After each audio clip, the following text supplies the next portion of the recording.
नमस्कार मित्रांनो, स्वागत आहे तुमचं पुन्हा एका नवीन अशा रोमॅन्टिक प्रणय कथेमध्ये. तर मग चला सुरुवात करूयात आजच्या या भागाला. ती आज थकली होती. ऑफिसमध्ये ती सतत कम्प्युटरवरती काम करत होती. परिणामी तिच्या डोळ्यांमध्ये जळजळ होत होती. तिनं येताच गरम पाण्यानं आंघोळ केली. तिला आता फार फ्रेश वाटायला लागलं होतं. तिनं आपल्या आवडीची भाजी बनवली. मनुष्य काका अजून घरी आले नव्हते. जेवणासाठी माझी वाट पाहू नकोस, तू जेवण घेत जा असं मनुष्य काका तिला सांगत होते. त्यामुळे स्वयंपाक तयार होताच तिनं टीव्हीवरती छान गाण्याचं चॅनल सुरू केलं आणि ती जेवायला बसली. तितक्यात दारावरची बेल वाजली. बहुतेक मनुष्य काका आले असावेत असं समजून तिनं दरवाजा उघडला तर समोर बाजूची बाई उभी होती.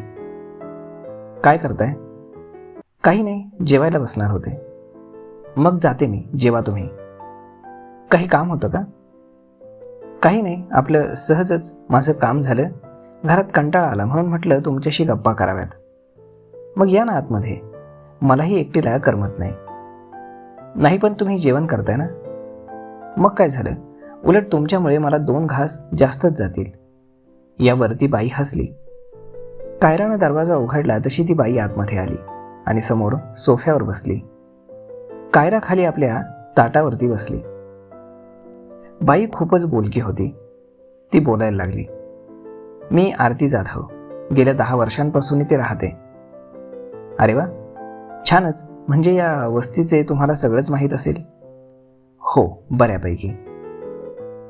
बरं आरतीताई, मी ही बनवलेली भाजी टेस्ट करून बघा ना. असं म्हणून कायरानं आरतीताईला ताटात 2 पोळ्या आणि भाजी वाढली. आरतीताई नाही म्हणायचा प्रयत्न करत होती, परंतु तिनं पर्यायच ठेवला नव्हता. आरतीताईनं मग प्लेट घेऊन ती खाऊ लागली.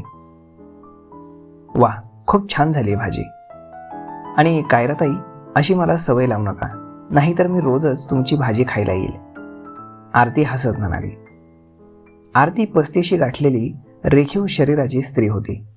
तिनं 2 दिवसांपूर्वी कायराशी ओळख करून घेतली होती. दोघीजणी जेवण करीत गप्पा मारायला लागल्या. तुमचे काका नेहमीच उशिरा येतात का? हो, बहुतेक वेळा ते उशिराच येतात. काय करतात ते? ते एका रिअल इस्टेट एजंट सोबत व्यवसाय करतात असं सांगत होते. अजून मलाही नीट माहीत नाही. हो का? आरतीताई फक्त हुंकारली. बरं तू घरी बसून काय करतेस? एवढे दिवस घरीच होते, पण आताच एका ठिकाणी मला नोकरी लागली आहे. काय काम असतं? आरतीताई खूपच खोलात जाऊन चर्चा करत होत्या. काही अवघड नाही, ऑफिशियल काम असतं. दिवसभर कम्प्युटर समोर बसून काम करावं लागतं.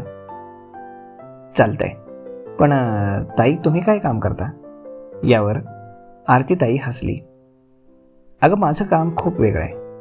काही अडलेल्या नडलेल्या लोकांना मदत करणं हेच माझं काम. म्हणजे कसं? मला कळलं नाही. मी नंतर सांगेन तुला. यामध्ये पैसा भरपूर आहे आणि दिवसभर अडकून पडावंही लागत नाही. अगं असं कोणतं काम आहे? नीट सांग ना, माझी उत्सुकता वाढली आहे. कदाचित तुला या गोष्टी आवडणार नाहीत. ताई, आता या साऱ्या गोष्टींचा सस्पेन्स वाढवू नका. मला एकदाच सांगून टाका. ठीक आहे, सांगते, ऐक. ती सांगायला सुरुवात करणार तितक्यात बेल वाजली. 1च मिनिट थांब, असं म्हणून कायरा दरवाजाकडे वळाली. दरवाजा उघडताच मनुष्य काका आत आले. जेवण चाललंय वाटतं? हो, या ताई पण आल्या होत्या. आरतीचं खाऊन झालं होतं.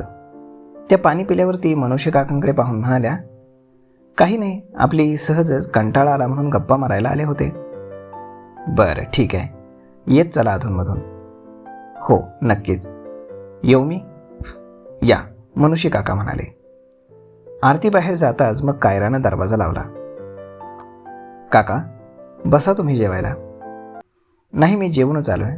तू घे जेवण. बरं, कसा होता आजचा कामाचा दिवस? काकांनी विचारलं.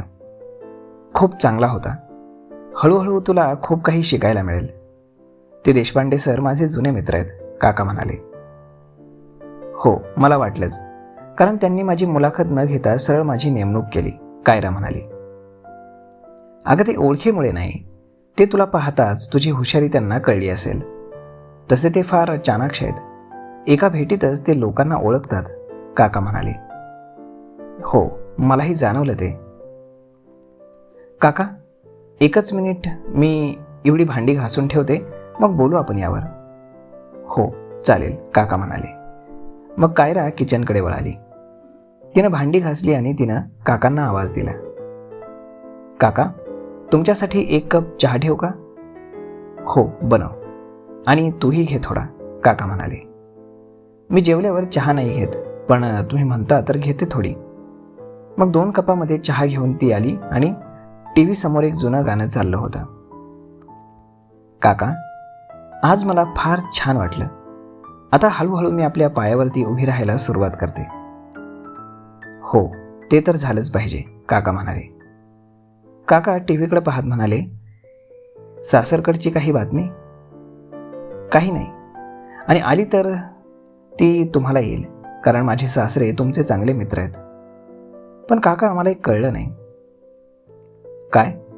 प्रश्नार्थक मुद्रेनं मनुष्यनं तिच्याकडे पाहिलं. कायरा बोलायला लागली. तुमची आणि काकांची ओळख कशी?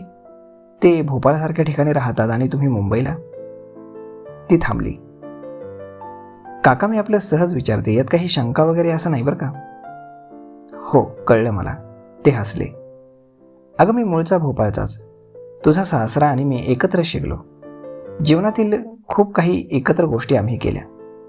मी पोटापाण्यासाठी मुंबई गाठली आणि तो तिथंच राहिला.